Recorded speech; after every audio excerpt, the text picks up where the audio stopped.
Welcome chess endgame fans. The position on the board the Woldsman has chosen comes from the game Ravn versus Paul Vaitonis, and it was played in the 1958 Munich Chess Olympiad in a match between Denmark and Canada. The match position was tied 1.5 points each, with just this game to finish, and so the result of the match was therefore determined by the outcome. There are just 5 pieces left, and you can imagine each team captain looking nervously at the board, wondering what was going to happen. Black is a pawn up in a bishop ending.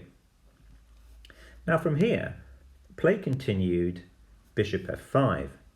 Black's bishop puts the question to its white counterpart. The white bishop moved out of attack to the square c6, occupying the long white diagonal. Black pushed his pawn forward to g4, and white responded by bringing his king over to e2, seeking to get in front of the passed pawn. So the question for you is whether white's plan of putting his bishop on the long diagonal and trying to get his king in front of the passed pawn was good or not.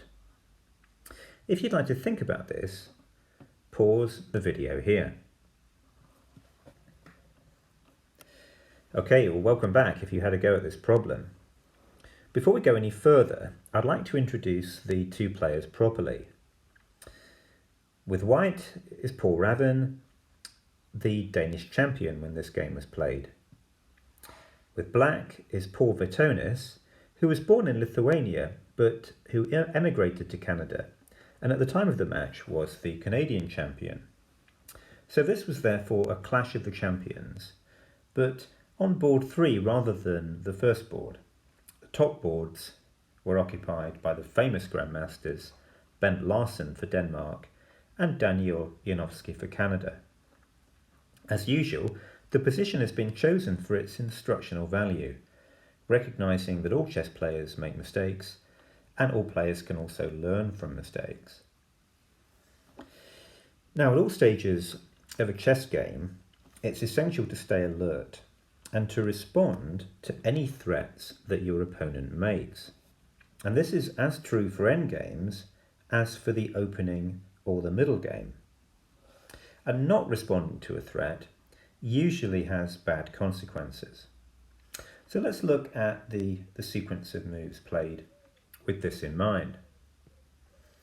Black played bishop f5, threatening to win white's bishop, and white correctly realised that he couldn't respond here by exchanging bishops.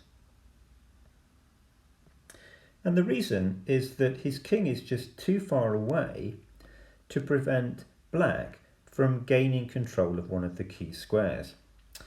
You'll remember from previous videos that in these king and pawn endings, the key squares are always located 2 ranks ahead of the passed pawn, and here they are f3, g3 and h3. And white cannot prevent black from controlling at least one of these squares, in particular the square h3. Let's just verify this. After the move king e3, black plays king g4, and after king f2, the black king comes to the key square h3, and that position is therefore winning for black. Okay, now as we saw in response, white didn't exchange bishops, but moved his bishop to the square c6. The bishop looks good here, occupying the long diagonal, particularly as from c6, white has, for the moment, control of the square g2, which is 1 square in front of the queening square.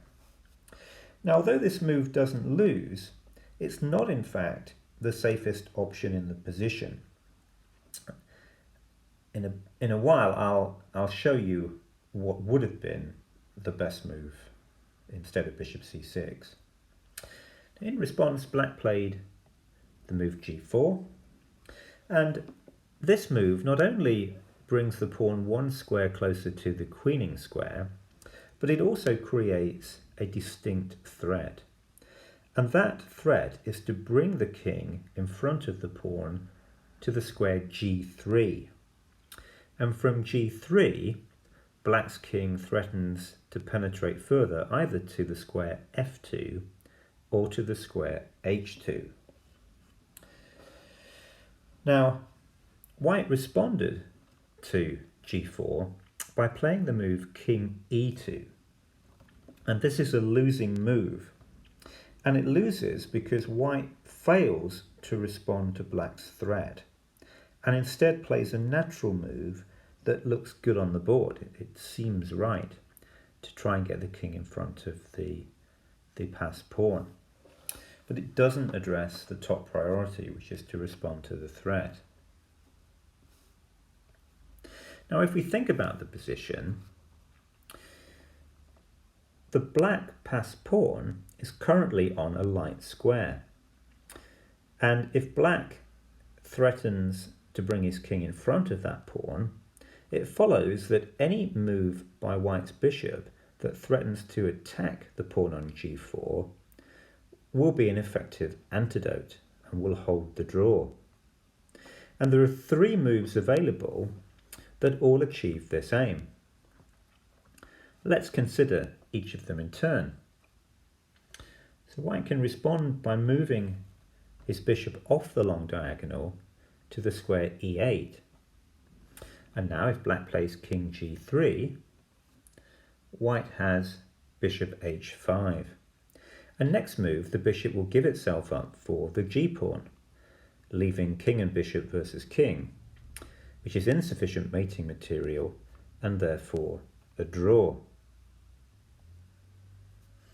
And instead of bishop e8, white can achieve exactly the same outcome with the move bishop a4, because this will meet king g3 with the move bishop d1. And next move, the bishop will again sacrifice itself for black's last pawn, bringing about a draw. The third option in the position is to play bishop b5. Again, if black plays king g3, the move bishop e2 this time is an effective antidote. Now from b5 though, white not only prevents king g3, but the move king f3 is also prevented, and in addition, white creates a threat of his own, that of bringing his king over to cover the queening square by moving king e1, king f1, and king g1. And if white can get his king onto the queening square, g1, well, that's a dark coloured square. It's a different colour to that of the bishop, and so black will never be able to dislodge white's king from that square. Now, what all this is telling us is that when black played bishop f5,